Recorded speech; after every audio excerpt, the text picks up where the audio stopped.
असतो की नाही त्याला म्हातारपणाचं भय असतं. हे माझं म्हणणं नाही, वैराग्य शतकातला श्लोक आहे भर्तृहरींचा, शास्त्रकार सांगतायत रूपवान माणसाला जरा म्हणजे म्हातारपणाचं भय आहे. म्हणून तर जगामध्ये आता परवाच तो रेशो सांगितला बघा कुठेतरी, भारतामध्ये 60 लाख नुसती सलून आहेत. म्हणजे सौंदर्य प्रसाधनासाठी जे काही उत्पन्न भारतामध्ये जातंय किंवा लोक त्या गोष्टीकडे जितकं लक्ष देत आहेत, रूपे जराया भयम, रूपवान माणसाला म्हातारपणाचं भय आहे. पण हे अंतिम आहे की नाही सत्य? 25व्या वर्षी जी देहाची अवस्था आहे ती 75व्या वर्षी असेल का?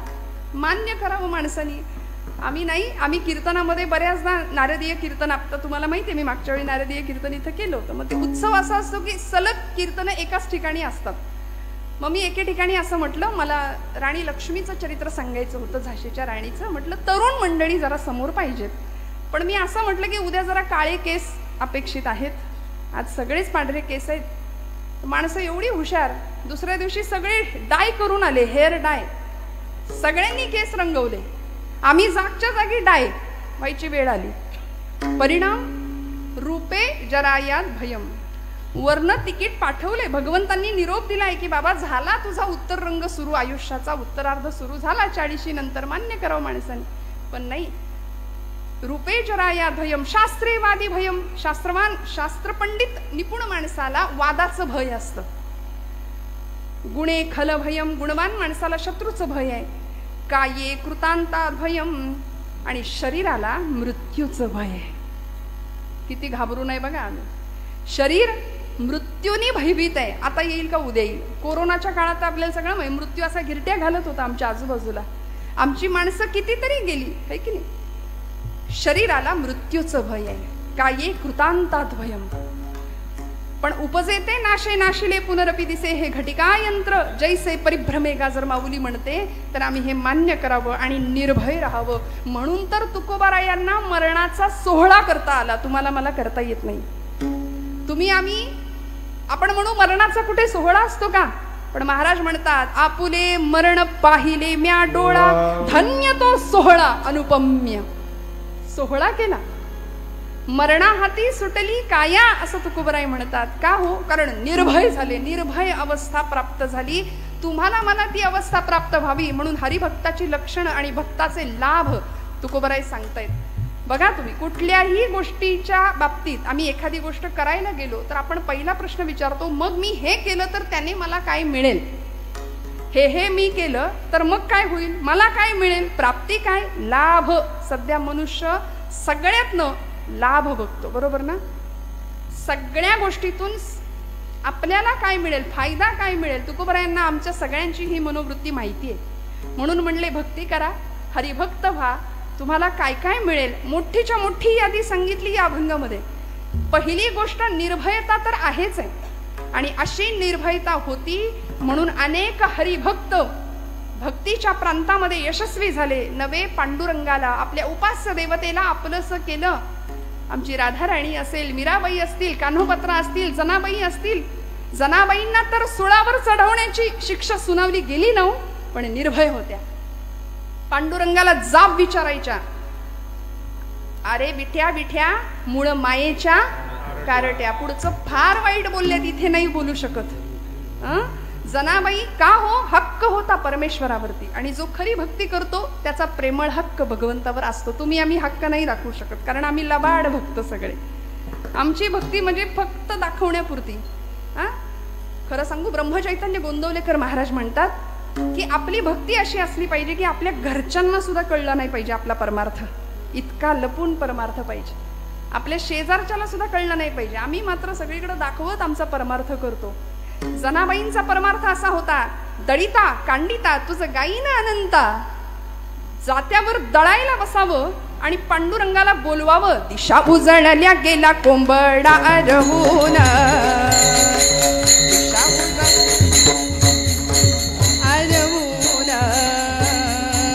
सूर्याचं किरण येती डोंगरा मागून. हो, सूर्याचं किरण येती डोंगरा मागून.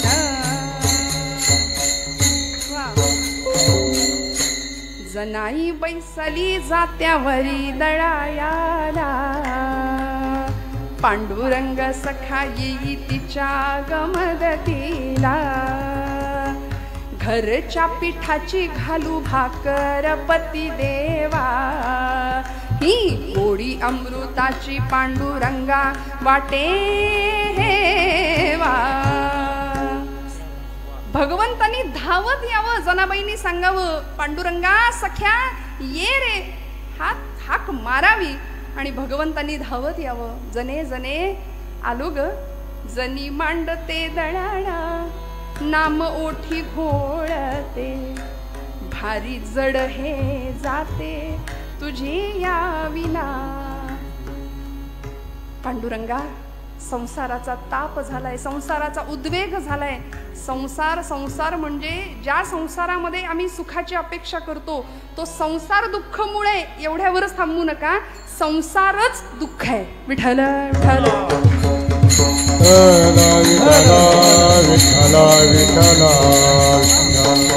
म्हणून हाक मारावी आणि पांडुरंगाने धावत यावं. आज तुम्ही आम्ही बोलवल्यानंतर पांडुरंग येतो का हो? येईल का? नाही. ब्रह्मचैतन्य महाराज म्हणायचे, माझ्या रामाकडं तुम्ही 2 पावलं चाला, माझा राम तुमच्याकरता 20 पावलं चालत येईल. तुम्ही चाललाच नाही तर तो म्हणेल तू तुझ्या जागी बरा, मी माझ्या जागी बरा. आमचा असं आहे, आम्हाला देवाकडून सगळं पाहिजे, देव नको. आहे की नाही? यादी लिस्ट तयार आहे आमची, हे पाहिजे ते पाहिजे ते पाहिजे. भक्ती करतो, सकाम भक्ती करतो. देवा अमुक अमुक अमुक अमुक एवढं सगळं मिळू दे तर आम्ही, म्हणजे आमच्याकडे नवसाची पद्धत आहे की नाही, कौल लावतो आम्ही, नवस करतो. ही सकाम भक्ती झाली. पण संतांनी निष्काम भक्ती करावी. जनाबाईंची निर्भयता काय होती? जनाबाईंनी भगवंताला बोलवावं आणि भगवंतांनी धावत यावं. कारण जनाबाई म्हणायची, अरे अरे विट्या मूळ मायेच्या कारट्या. नामदेव भांडण करायचे, भक्त कैवारी या होशी नारायणा, भक्त कैवारी या होशी नारायणा, बोलता वचन काय लाज, काय लाज, पंढरी निवास सखा पांडुरंग, पंढरी निवास सखा पांडुरंग. नामदेव महाराज म्हणायचे, तुला माझ्याशी बोलायला लाज वाटते काय रे देवा? असं आम्ही बोलू शकतो का? नाही. का? मला सांगा. आम्ही सगळ्या माता भगिनी, मी थोडंसं या वर्गाला बोलते, की आपलं पोटचं लेकरू जर दिवसभर उपाशी असेल, जेवलंच नाही, तर आपल्याला किती वाईट वाटतं. एकदा तरी डोळ्यात पाणी येतं की नाही? आज माझ्या लेकरांनी, आज माझ्या काळजाच्या तुकड्यांनी काही खाल्लं नाही. किती गुंतलोय आम्ही बघा मायेमध्ये. वास्तविक तोच तुकडा काळजाचा मोठा होतो, लाथ मारायला पुढे मागे बघत नाही, पण त्याच्याकरता आम्ही किती तुटतो, किती झुरतो. संत म्हणतात, तेवढं झुरणं, तेवढं तुटणं भगवंता करता ठेवा. तरी झडझडोनी महिला निघ, ये भक्तीची वाटे लाग, तई पावसी अव्यंग निजधाम माझे. आम्ही भगवंतासाठी कधी रडतो का हो?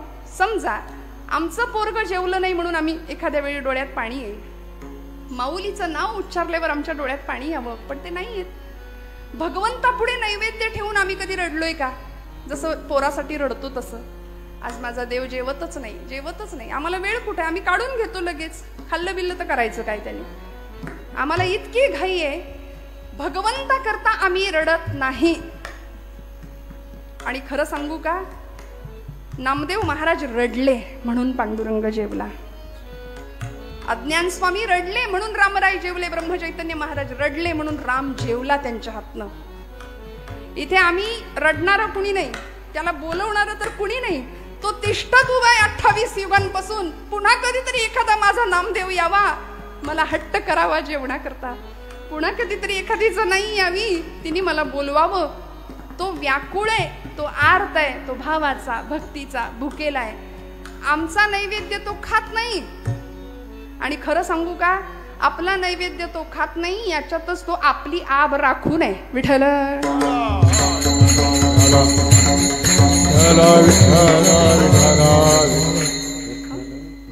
आहे की नाही? भगवंत आपला नैवेद्य खात नाही हे बरं आहे एका अर्थी. त्यांनी जर खायला सुरुवात केली तर अनंत हस्ते कमलावराने देता किती घेशील दो कराने, नेईल जेव्हा ते तू क्या करानी, किती रक्षसी मग दो करानी. इतकं दिलंय त्यांनी आणि ते सगळं जर काढून घ्यायला लागला तर मग काही आपलं खरं नाही. जनाबाईंनी आर्ततेने भगवंताला बोलवावं आणि भगवंतांनी सांगावं, मीही होतो एकला करमेना मुळी मला. जने जने मलाही नाही करमत ग, आरसा मला गे दिधला तुझे या ठेन.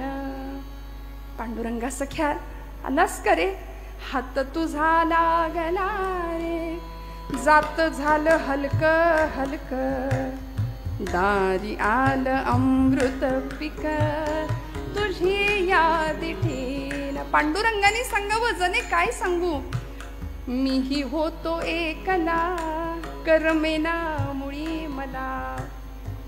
आणि असा संवाद भगवंताचा जनाईचा चालावा. आपल्या सगळ्यांना कथा माहितीये, मी काही वेगळं सांगत नाहीये.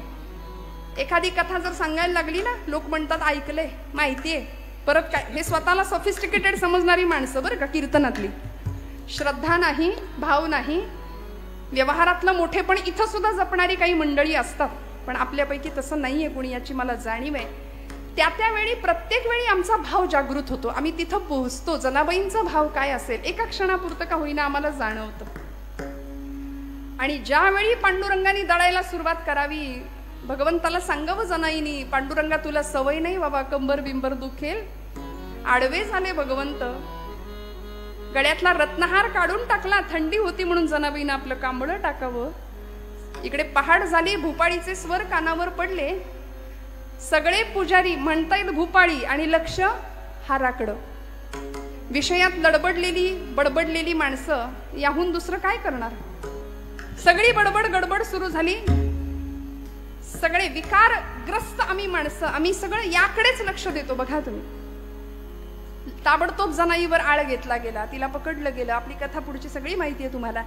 जनाबाईंना सुळावर द्यायचं ठरलं आणि सुळावर जाताना जनाबाईंनी पांडुरंगाला जाब विचारावा, भगवंता दळिता कांडिता तुझं गायीन अनंता म्हणून प्रत्येक काम करताना तुला आठवलं, तुझं स्मरण केलं. कुठल्याही कामामध्ये प्रत्येक श्वासाला मी तुझं नाम घेतलं. पांडुरंगा हा दोष मला लागावा अशी जर तुझी इच्छा असेल तर ठीक, तुला हवं तसं होईल. पण मी निर्दोष आहे हे जगाला जर कळायचं असेल ना तर भगवंता तुला यावं लागेल. म्हणून सुळावर देताना जनाबाई म्हणतात, पाटील अहो पांडुरंगाच्या देवळात निघाले तरी पायरीला नमस्कार करून जाते, आज तर आयुष्य संपवायला निघाली, या सुळाला नमस्कार तर करते. म्हणून सुळाला हात लावला आणि सळ सळ सळ सूळ सगळा वितळायला लागला. लोखंडाचं पाणी झालं. आता जर हे असं नवीन पिढीला सांगितलं तर फार पुढारलेली, फार शिक्षण घेतलेली मंडळी म्हणतात हे काही पटत नाही. बुद्धीला पटत नाही, पण बुद्धीपेक्षा भावनेनी इथे विचार करायचा असतो. बर त्यांना पटावं तर त्यांनाही सांगावं लागेल, नाहीतर ते इकडे येणारच नाहीत. आपलं फार आहे बघा तुम्ही, आपल्या संप्रदायामध्ये असू दे, हिंदू धर्मामध्ये असू दे, आमची नवीन पिढी भरकटलेली आहे, वेगळ्या मार्गावर जातीये. का? कारण आम्ही त्यांना आपलंसं करून घेत नाही. तुला नाही कळायचं ते जाऊ दे, तुझं तू बघ. आपण त्याला बोलून मोकळे होतो. पण ते म्हणतात हे तुमचं मॅजिक आम्हाला पटत नाही, आमचं लॉजिक काय आहे, लोखंडाचं असं पाणी होऊ शकत नाही. अहो पण पंचभौतिक असलेला देह आहे, भूजल तेज समीर ख अशा 5 महाभूतांपासून बनलेला देह, त्यातलं अग्नितत्व भगवंत जागृत करतात. आणि अग्नीचा स्पर्श झाल्यानंतर लोखंडाचं पाणी जसं होतं तसं अग्नीची सत्ता तिच्या हाताच्या स्पर्शाला दिली, लोखंडाचं पाणी झालं. सर्व सत्ता आली हातात, नाम याचा खेचर दाता. भगवंत सत्ताधीश आहे, तो तुम्हाला मला सगळं द्यायला बसलाय. त्यामुळे आम्ही निर्भय व्हावं आणि मोकळ्या मनाने, मोकळ्या अंतःकरणाने भगवंताची भक्ती करावी. नाही भय चिंता, चिंतारहित जीवन तुमचं आमचं असावं. का? कारण दुःख निवारिता नारायण तुझं मोकलील. आई से नाही मज मोकलील, ऐसे नाही तुझे मोकळीन ऐसे नाही तुझे मोकळीन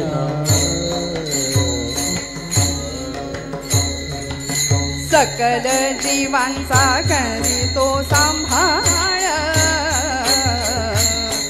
मज मोकलीन ऐसे नाही मज मोकलीन ऐसे नाही सकल जीवांचा करीतो सांभाळ तुझ मोकलीन तुझ मोकलीन ऐसे नाही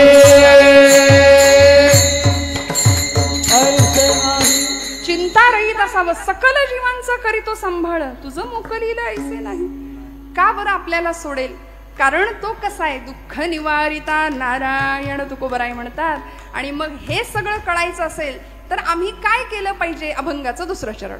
न लगे वाहने संसार उद्वेग न लगे वाहने संसार उद्वेग टाल वाजवा न लगे वाहने संसार उद्वेग न लगे वाहने संसार उद्वेग न लगे वाहने संसार उद्वेग जडोने दीपांग देवराव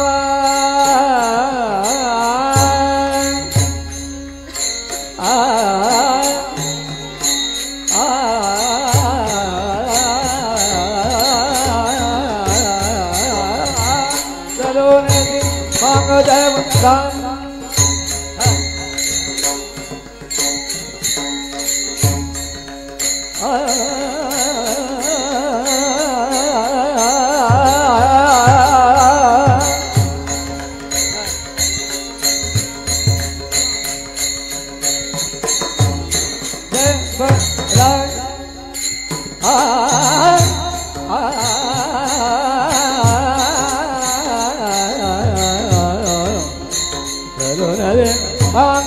देवराव राजा देवराय देवराय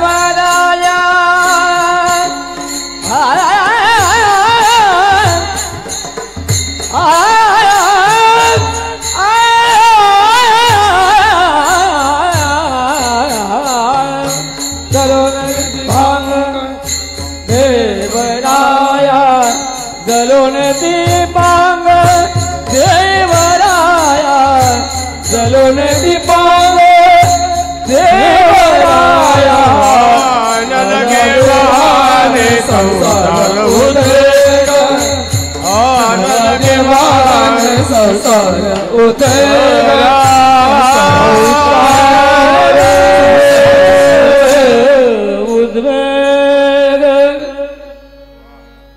न लगे वाहणे संसार उद्वेग जडोने दीपांग देवराव.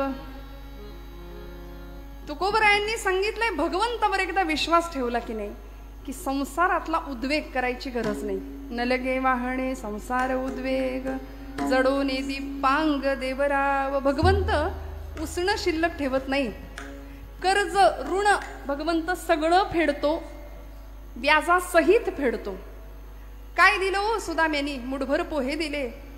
ऋण तरी मुठभर पोहे त्याच्या व्याजात हे मनगरी दी. व्याज म्हणून सुवर्ण नगरी दिली. मग म्हणाले मुद्दलाचं काय झालं? मुद्दलात मुक्ती देणे ही कोण्या साहुकारीची रीत. मुद्दल म्हणून मुक्ती देऊन टाकली सुदाम्याला. भगवंत सगळं फेडतो.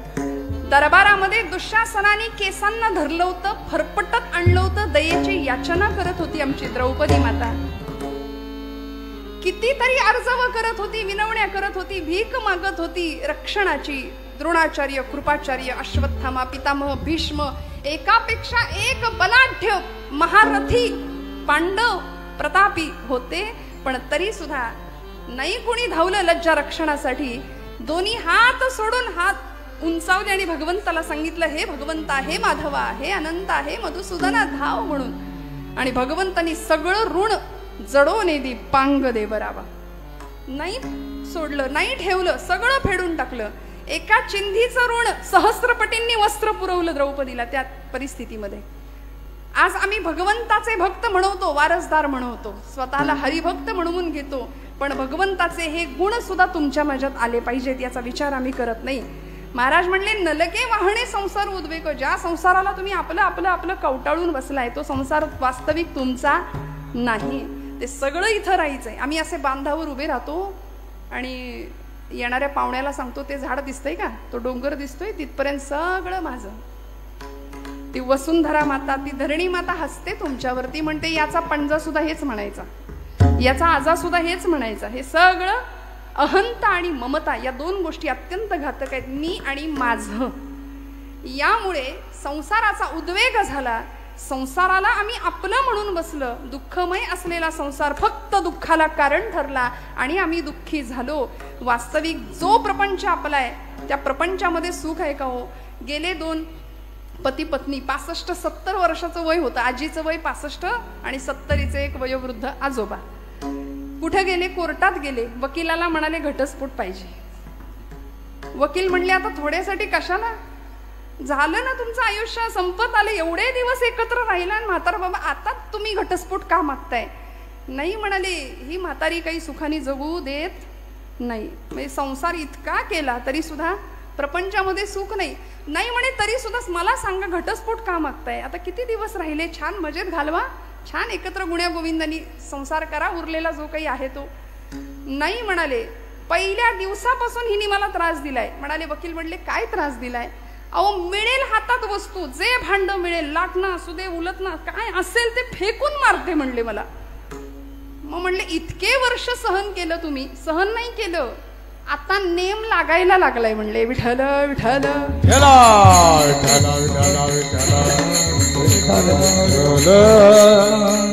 इतके दिवस सगळी प्रॅक्टिस झाली म्हणूया. आणि असा प्रपंच आहे बघा ना. वाटतंय सुख आहे, सुख सुख म्हणत आहे, दुःख ठाकोनी आले. करुणाष्टक लिहिली समर्थ रामदास स्वामींनी. त्यांनी असं सांगितलं, विषयजनित सुखे सौख्य होणार नाही, तुझ विण रघुनाथा वोखटे सर्व काही. भजन रहित रामा सर्व ही जन्म गेला, स्वजन जनधनाचा व्यर्थ म्या स्वार्थ केला. रघुपती मती माझी आपुलीशी करावी, सकळ त्यजुनी भावे कास तुझी धरावी. म्हणून घटिका गेली, पळे गेली, तास वाजे झणाणा, आयुष्याचा नाश होतो राम कारे म्हणाना.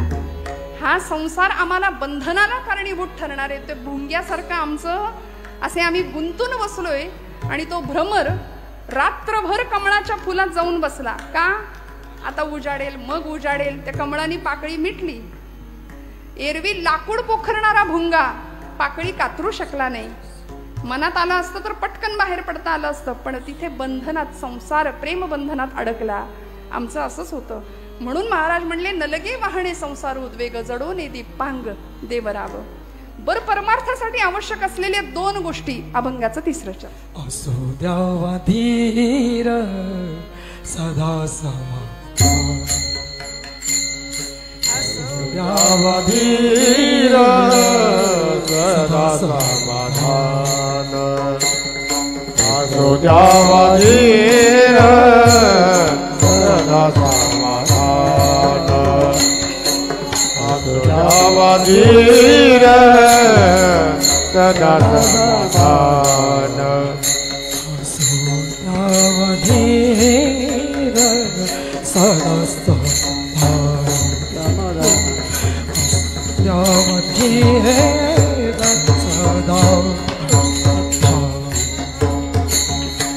असो द्यावा धीर सदा समाधान, असो द्यावा धीर सदा समाधान. आहे नारायण जावारी आहे नारायण जावाली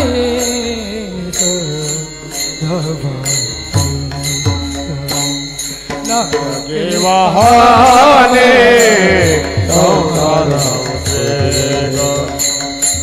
नगे वाहने संसार आहे नारायण जवाईत आहे नारायण जवाईत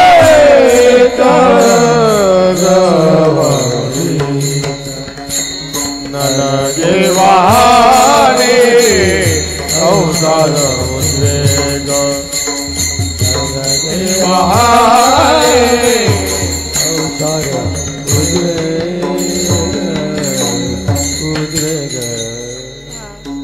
असो द्यावा धीर सदा समाधान. महाराज आश्वासक शब्द वापरतात, आहे नारायण जवळीच. तुलसीदासजी म्हणतात, चीटिक के पाव में घुघरू बजे वो भी नाद श्री रघुनाथ सुने. एवढं त्याचं आमच्याकडे लक्ष आहे, पण आम्ही बेभानपणे आयुष्य जगतोय. आम्हाला भ्रांत आहे कशाची, सुख कसं मिळेल, संपत्ती कशी कमवता येईल. सध्या सगळ्या जगाची भूक एक आहे, सत्ता, संपत्ती, पैसा, श्रीमंती. मेलेल्याच्या टाळूवरचं लोणी सुद्धा ओरबाडून घेण्याची वृत्ती समाजामध्ये आपण आज पाहतोय. पण असो द्यावा धीर सदा समाधान. महाराजांनी 2 शब्द महत्वाचे वापरले परमार्थासाठी आवश्यक, धीर. आणि ते परमार्थातच नाही, तो व्यवहारात सुद्धा महत्वाचा आहे बरं, धीर. आज तुम्ही आम्ही सगळे अधीर आहोत. जीवनामध्ये शांतता नाही, समाधान नाही, स्वास्थ्य नाही, सगळं आहे पण समाधान नाही. 50 लाखाचा मोबाईल, टीव्ही सगळं आहे घरामध्ये. पोरांकडे गाड्या मस्त, अगदी त्या शिवजयंतीला पुंगळ्या काढून फिरवतात. जगाचं काही बेफिकीर, जगाचं भानच नाही हो आम्हाला. व्यसन आणि फॅशन याच्या आहारी गेलेली आमची तरुणाई. मला कधी कधी वाटतं त्यांच्या त्या पॅन्ट बघितल्या तर असं वाटतं माणसांपेक्षा उंदरं जास्त आहेत की काय घरात यांच्या. सगळं शिकवायची वेळ आली की नाही, केशभूषेपासून वेशभूषेपर्यंत. का हो, कुठे चाललो आम्ही. एक काळ असा होता, म्हणजे एखाद्याच्या घरात आपण गेलो आणि पटकन चहा आला समोर. पूर्वीच्या काळी गुळाचा चहा प्यायची पद्धत पूर्वी. आता जुनं ते सोनं म्हणून आता आम्ही तेच करतोय, है की नाही. पूर्वी माणसं दूध न घातलेला चहा द्यायची, तेव्हा आपली माणसं काय म्हणायची, म्हणजे गरीबाच्या घरचा चहा, काळा चहा. आता ते श्रीमंतीचं लक्षण झालंय. ठिकठिकाणी फाटलेले ग्रीन टी, अजून ब्लॅक टी, त्याला नावं दिली आम्ही, वा वा, लेमन टी. बरं, ठिकठिकाणी फाटलेल्या जीन्स, ते श्रीमंतीचं लक्षण झालं. आमच्या इथल्या आजीनी सांगावं, साडी फाटली तर जोडून रफू करून, है की नाही, वापरायची. गरिबीत माणसांनी हे दिवस काढले म्हणून नव्या पिढीला हे सगळं भोगायला मिळतंय. आणि आम्ही हे सगळं विसरून घरातलं 2 वर्षाचं पोर घरातल्या म्हाताऱ्या आजीला म्हणतं, आजी तू गप, तुला काही कळत नाही. आणि तुम्ही आता कसे हसला तसेच घरातले सगळे हसतात, किती हुशार बाळ आहे. त्याला 2 वाजवल्या पाहिजेत की नाही त्यावेळेत. मला खरं सांगा, मी चुकत असेल तर. शास्त्र सांगतं, लालयेत 5 वर्षांनी, 10 वर्षांनी ताडयेत. 5 वर्षापर्यंत दात झाले लाडकोड. 10 वर्षाच्या पुढे, 5 वर्षाच्या पुढे पोरग गेलं की फटके देता आले पाहिजेत वेळेच्या वेळी. नको तिथे नाही तितकं जर कौतुक झालं ना, तर मग फार भरकटलेपणी यायला वेळ नाही लागत. बाप हसत हसत 5 वर्षाच्या पोरांनी मांडलेली चापट सुद्धा सहन करतो, म्हणतो माझं बाळ किती हुशार आहे. मग तेच बाळ मोठं झाल्यावर हाताऐवजी लाथ वापरतं आणि वृद्धाश्रमाची वाट दाखवतं.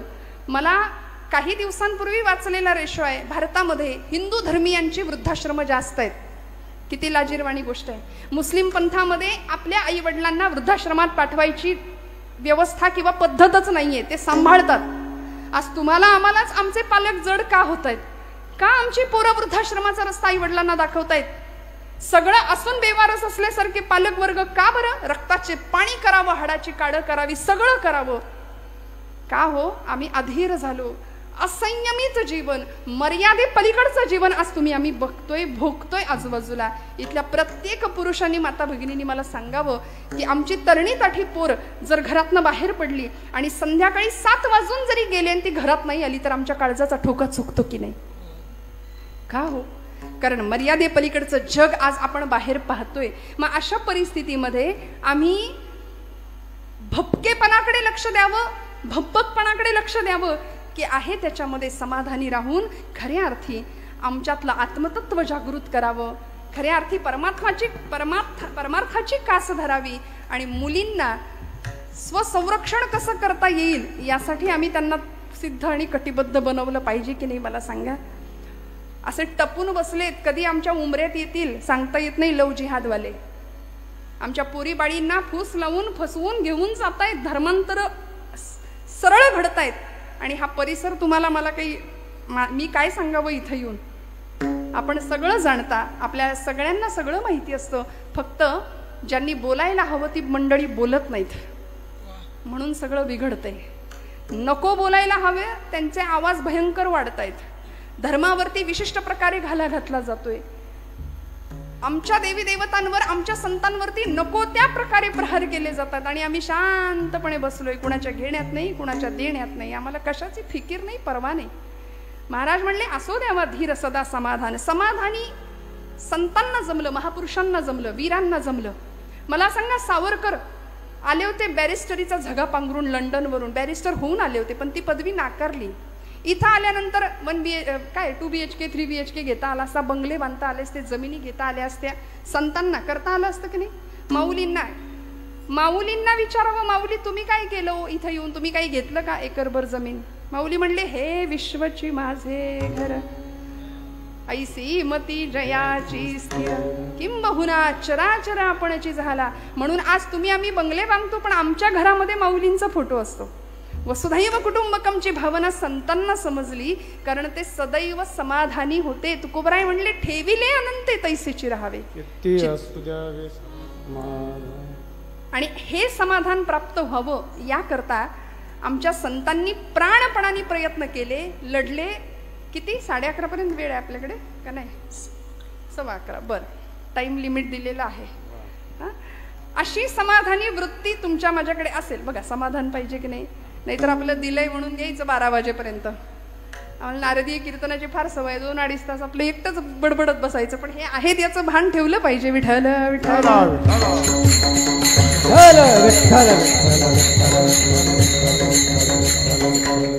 आहे नारायण जवळीचं. म्हणून बघा तुम्ही, देशभक्त असू दे, देवभक्त असू दे, या सगळ्यांनी भगवंताचं अधिष्ठान समोर ठेवलं. 16व्या वर्षी छत्रपती शिवप्रभूंनी रायरेश्वराच्या मंदिरात जाऊन रोहिडेश्वराच्या किल्ल्यावर 150 मावळ्यांच्या धारोष्ण रक्ताचा अभिषेक शंभू महादेवाला घातला होता. का? सामर्थ्य आहे चळवळीचे, जो जो करील दयाचे, परंतु तेथे भगवंताचे अधिष्ठान पाहिजे. स्वतःसाठी उत्तम जगता आलं असतं, पण नाही. भक्त या पदाला, मग तो मातृभक्त असू दे, देशभक्त असू दे, देवभक्त असू दे. भगतसिंग ऐन 22व्या-23व्या वर्षी ही पोरं फासावर गेली.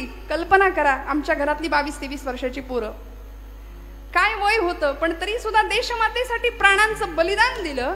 आणि ज्यावेळी फाशीच्या तख्तावर उभे राहिले होते भगतसिंग, मेरा रंग दे बसंती चोला, माहे रंग दे बसंती चोला, त्यावेळी भगतसिंगांची आई त्या कारागृहाच्या बाहेरच्या बाजूला रडत होती, भिंतीला कान लावत होती, त्या भिंतीवरून हात फिरवत होती, मेरा भगत फांसी पे जा रहा है. सगळा समाज विचारत होता की आई साहेब तुम्ही का रडताय? मुलगा फासावर चालला म्हणून रडता का? नाही म्हणाल्या. नाही, मेरा भगत आज जा रहा है इसलिए मैं नहीं रो रही हूँ. मेरा भगत जा रहा है, मातृभूमि के लिए जा रहा है, ये मुझे पता है. भगत जा रहा है इसका अभिमान है. अरे भगत सारखी अजून 7 पोरं जरी माझ्या पोटी जन्माला आली असती ना, तरी ती मी मातृभूमीलाच वाहिली असती म्हणाली. याला म्हणायचं भक्त ही अवस्था, बरं का. मग राष्ट्रासाठी, देवासाठी, धर्मासाठी प्राणावर उदार होण्याची भूमिका आमच्या सगळ्या संतांनी, महापुरुषांनी, वीरांनी निभावली. आमच्याकडे तारुण्याची व्याख्या परमादरणीय जगन्नाथ महाराज फार सुंदर सांगतात बघा. तेजस्विता, तपस्विता आणि तत्परता हे 3 गुण एकत्र आले की तरुण होतो ना, पण तो तरुण धरून आणावा लागतो म्हणतात की नाही महाराज. पण या तरुणाईला कशाला म्हणायचं हो तरुण? अंगापिंडानी बळकट मजबूत स्नायू बलदंड शरीर यष्टी म्हणजे तरुण का? नाही. तेजस्विता, स्वामी विवेकानंद म्हणाले तपस्विता आणि तत्परता, हे 3 गुण आले की आम्ही सगळे तरुण. मग 75 वर्षाचे शेलार मामा सुद्धा तान्याला म्हणायचे, तान्या चढव यशवंती, म्या मारीन उदय भान्याला. गडाला पण सिंह गेला तेव्हा चमत्कार घडतो, जेव्हा 75 वर्षाचे शेलार मामा तिथे प्राणांची आहुती देतात, तिथे लढतात. तानाजी मालुसरे प्राणांची आहुती दिली, जीवाला जीव देणारी ही सगळी मावळे मंडळी. का हो? कारण शपथच घेतली होती 16व्या वर्षी, हे राज्य व्हावे ही तो श्रींची इच्छा. रक्ताचा अभिषेक केला होता शंभू महादेवाला, देवीचं अधिष्ठान ठेवलं होतं.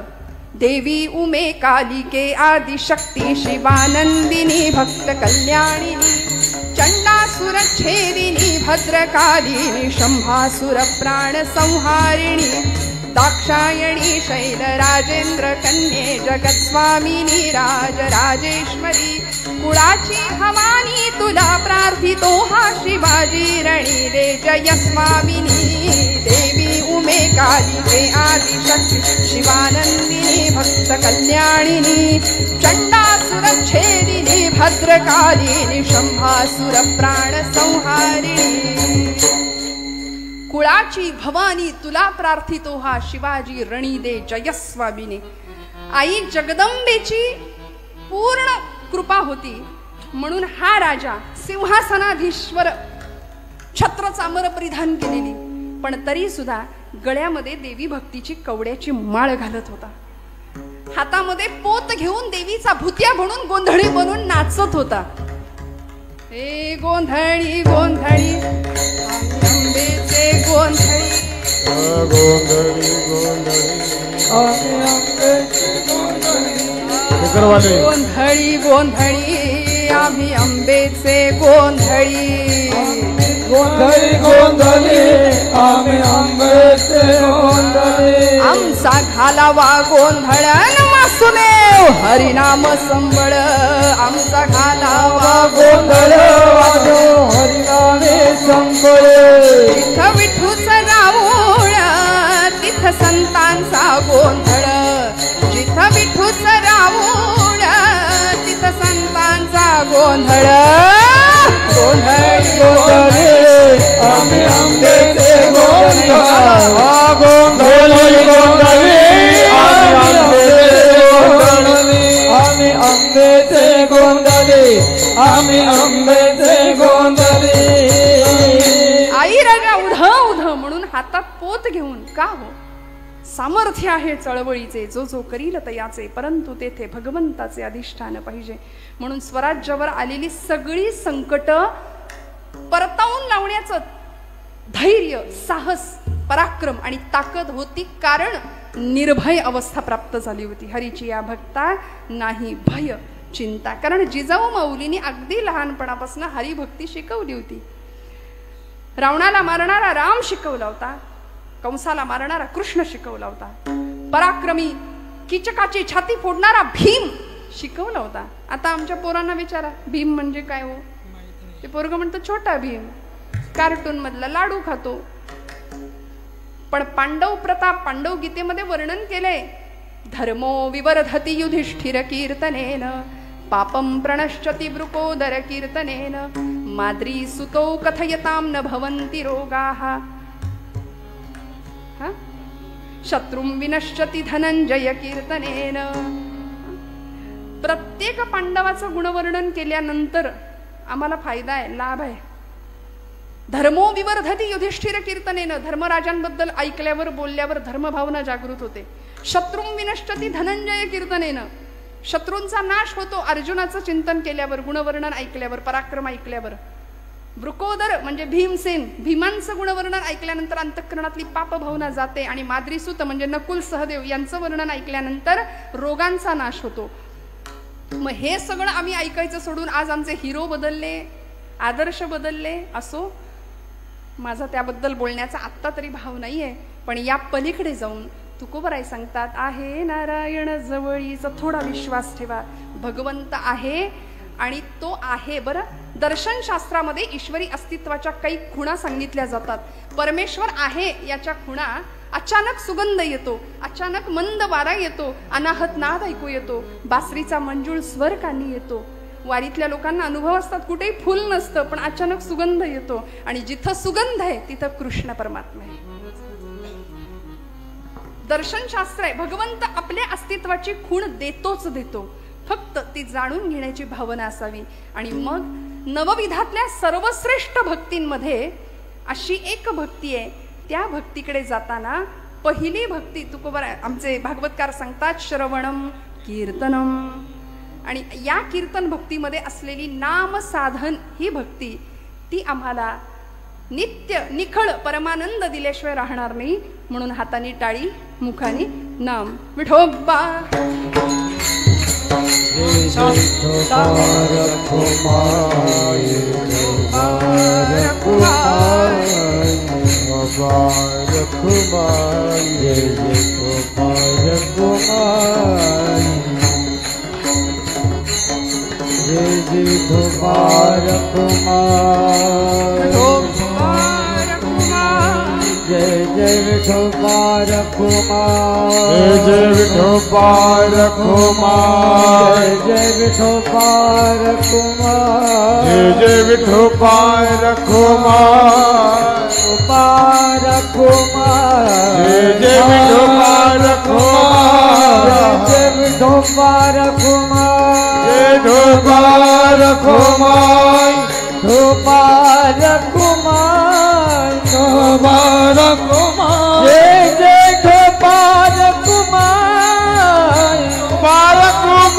जय जय कुमार कुमार, कुमार कुमार, जय कुमार कुमार, जय जय कुमार कुमार, जय जय कुमार कुमार, जय कुमार कुमार, जय जय विठोबार कुमार,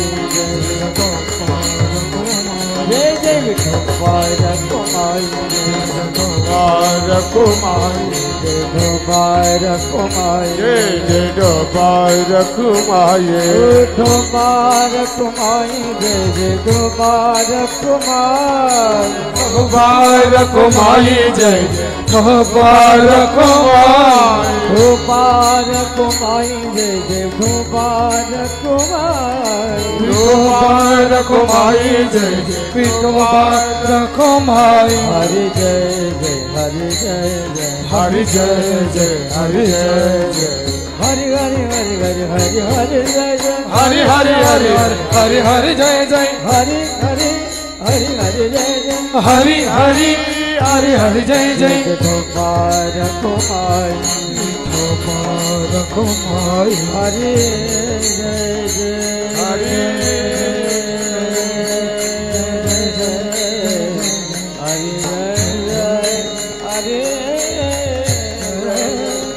हरि जय जय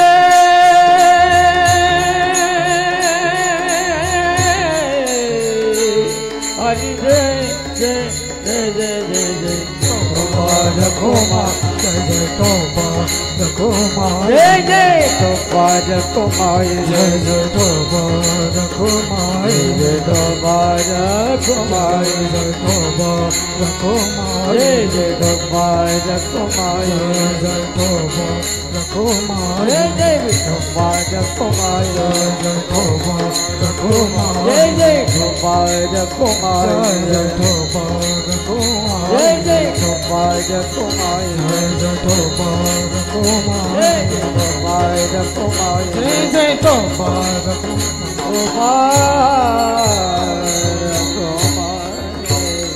जय जय.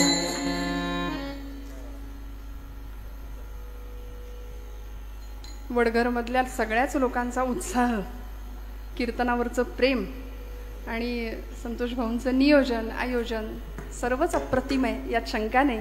आपल्या सगळ्यांचा भाव. पण खरं सांगू का, वक्ता वक्तृत्व, वक्तव्य आणि व्यक्तिमत्व, कीर्तनकाराच्या वक्ता वक्तृत्व वक्तव्य आणि व्यक्तिमत्व यातलं वक्तव्य फक्त घ्यावं, बाकी सगळं सोडून द्यावं. कारण कीर्तनकार येतील जातील, आणि ही गादी अनंत काळापासून आहे. अनादी कालापासून चालत आलेली ही परंपरा आणि या उज्ज्वल परंपरेचे आम्ही पायिक आहोत. आशीर्वाद रूपाने आपल्या सगळ्यांचं प्रेम मिळतंय, यामध्ये मी स्वतःला खूप भाग्यवान समजते. तुकोबरायांच्या या अभंगावर चिंतन करत असताना अभंग गोड आहे, 4 चरणांचा आहे. हरीची या भक्ता नाही भय चिंता, दुःख निवारिता नारायण. न लगे वाहणे संसार उद्वेग, जडो नेदी पांग देवराव. असो द्यावा धीर सदा समाधान, आहे नारायण जवळीच. न लगे वाहणे संसार उद्वेग, जडो नेदी पांग देवराव. भागवतामध्ये नवविधा भक्तीचा उल्लेख आहे. श्रीमद भागवत महापुराण या ग्रंथामध्ये कथा आहे. प्रल्हादानी आपल्या पित्याला म्हणजे हिरण्यकश्यपूला नवविधा भक्ती पटवून सांगितली. श्रवणं कीर्तनं विष्णु स्मरणं पादसेवनं अर्चनं वंदनं दास्यं सख्यं आत्मनिवेदनं. श्रवण भक्ती पहिली आहे. का हो? मूल जन्माला आल्यानंतर लगेच बोलायला सुरुवात करतं का? नाही, पहिल्यांदा आजूबाजूच्या जगाचा कानोसा घेतं, ऐकायला सुरुवात करतं, मग हळूहळू बोलायला सुरुवात करतं. पहिली भक्ती आहे श्रवण. म्हणून श्रवणाचे मिसे बैसावे येवोनी, साम्राज्य भुवनी सुख नांदे. मनाचा मारू न करता, इंद्रियांना त्रास सुद्धा न देता, माऊली काय म्हणते, येथे मोक्ष असे आयता श्रवणाची. श्रवण भक्तीचं महात्म्य आमच्या सगळ्या संतांनी पटवून दिलंय. आणि त्या पुढची भक्ती जी आपण आता करतो, कीर्तने महादोष जाती, कीर्तन चांग कीर्तन चांग होय अंग, असा महिमा कीर्तन भक्तीचा आहे की तुकोबराय म्हणतात, ब्रह्मज्ञाना हाती घुटवीन लाळ, ऐसा या कीर्तनी ब्रह्मरस. मुक्त आत्मस्थिती सांडवीन.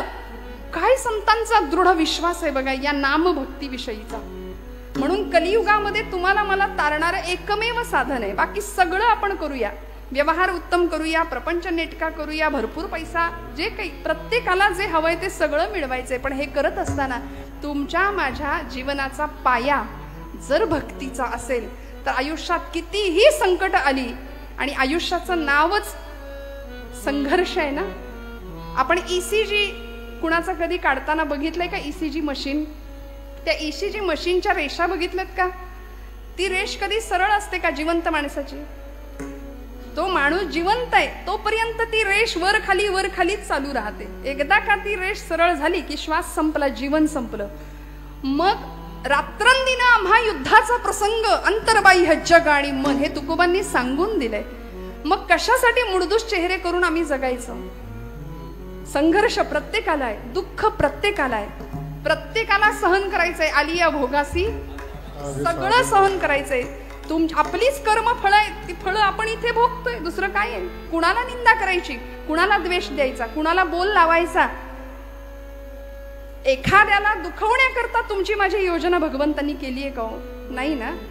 मग हे सगळं जाणीव ठेवावी आणि भगवंताशी असं विलक्षण वेगळं आगळं नातं जोडावं की ते आम्हाला श्रवण कीर्तनम विष्णू स्मरणम पादसेवनम अर्चनम वंदनम दास्यम सख्यम आणि आत्मनिवेदनापर्यंत घेऊन जाईल. म्हणून तुकोबरायांनी एक नातं भगवंताशी जोडलं शेवटच्या चरणात. भैरवी तुकमने माझा सखा पांडुरंग, तुकमने माझा सखा पांडुरंग, तुकमने माझा सखा पांडुरंग, तुकमने माझा सखा पांडुरंग. तुकमने माझा सखा पांडुरंग, तुकमने माझा सखा पांडुरंग, तुकमने माझा सखा पांडुरंग, तुकमने माझा सखा पांडुरंग. या पियेले जग, या पियेले जग, तेने के न लग नलगे वारे संसार उद्वेग नलगे वाहने संसार उद्वेग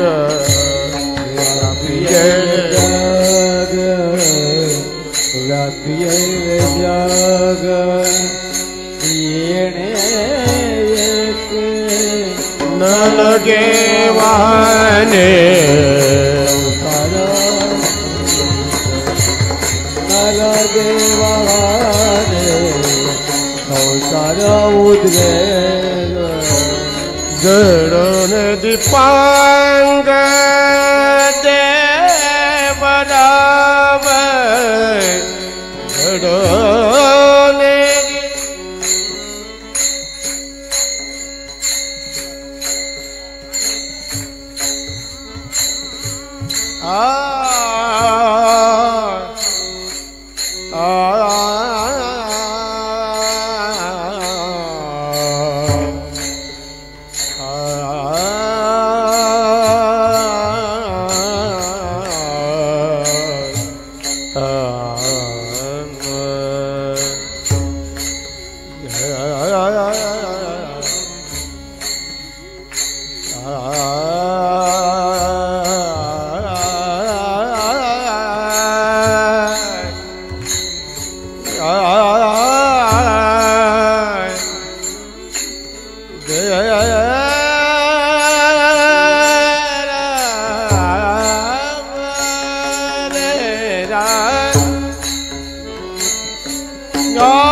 दीपांग जडोने दीपांग देव राम नलगे वाहने संसार उद्वेग नलगे वाहने संसार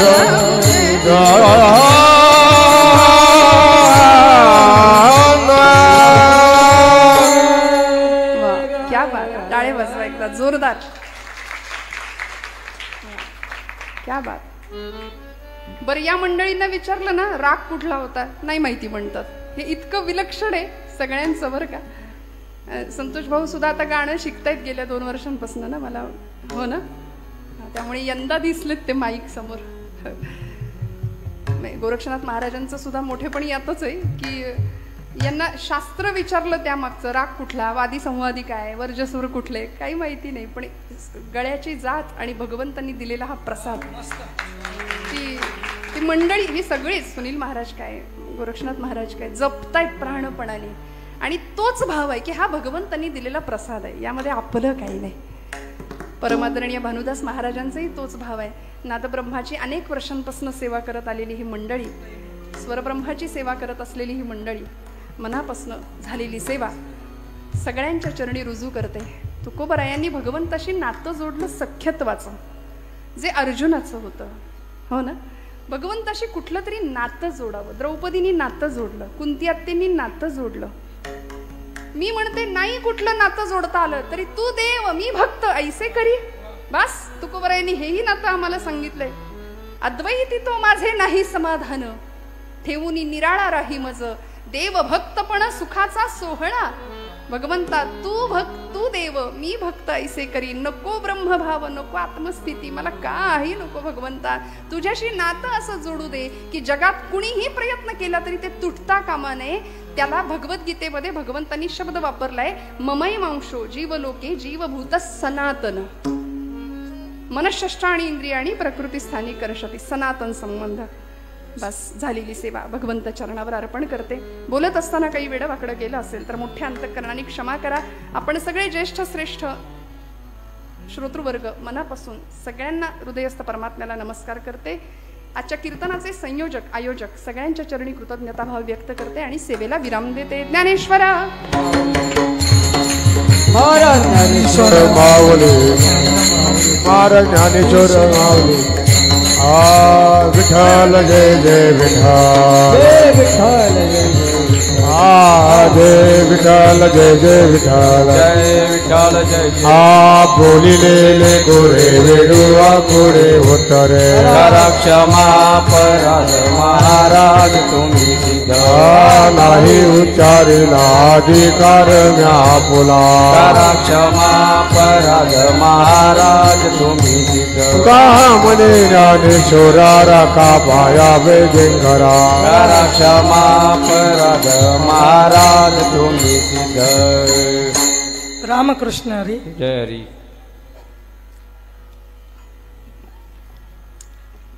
कधी पण फोन करा ताई.